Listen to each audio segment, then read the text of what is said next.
Extract from Artemis Fowl, Chapter 1, page 3. Ho Chi Minh City in the summer. Sweltering by anyone's standards. Needless to say, Artemis Fowl would not have been willing to put up with such discomfort if something extremely important hadn't been at stake. Important to the plan. The sun did not suit Artemis. He did not look well in it. Long hours indoors in front of the monitor had bleached the glow from his skin. He was white as a vampire, and almost as testy as one in the light of day. "I hope this isn't another wild goose chase, Butler," he said, his voice soft and clipped. "Especially after Cairo." It was a gentle rebuke. They had travelled to Egypt on the word of Butler's informant. "No, sir, I am certain this time. Nguyen is a good man." Droned Artemis, unconvinced.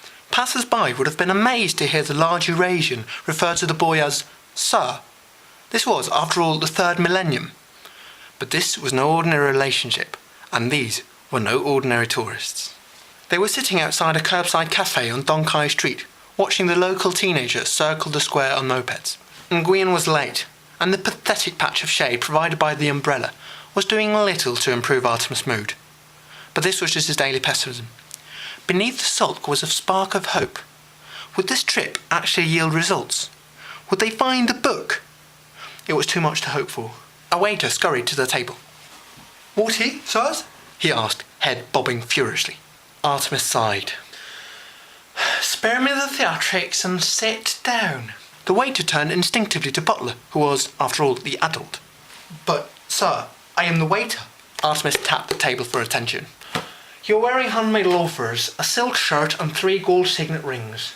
Your English has a tinge of Oxford about it, and your nails have the soft sheen of the recently manicured. You're not a waiter. You're a contact in Nguyen Chuang, and you've adopted this pathetic disguise to discreetly check for weaponry." Nguyen's shoulders sagged. "It's true. Amazing. Hardly. A ragged apron does not a waiter make." Nguyen sat, pouring some mint tea into a tiny china cup. "Let me fill you in on the weapon status. I am unarmed, but Butler here, butler, has a 6-hour in his shoulder holster, 2 strike throwing knives in his boots, a Derringer 2-shot up his sleeve, garrote wire in his watch, and 3 stun grenades hidden in various pockets. Anything else, Butler?" "The kosh, sir." "Oh, yes, a good old ball-bearing kosh stuffed down his shirt." Nguyen brought the cup trembling to his lips. "Don't be alarmed, Mr. Chuang," smiled Artemis.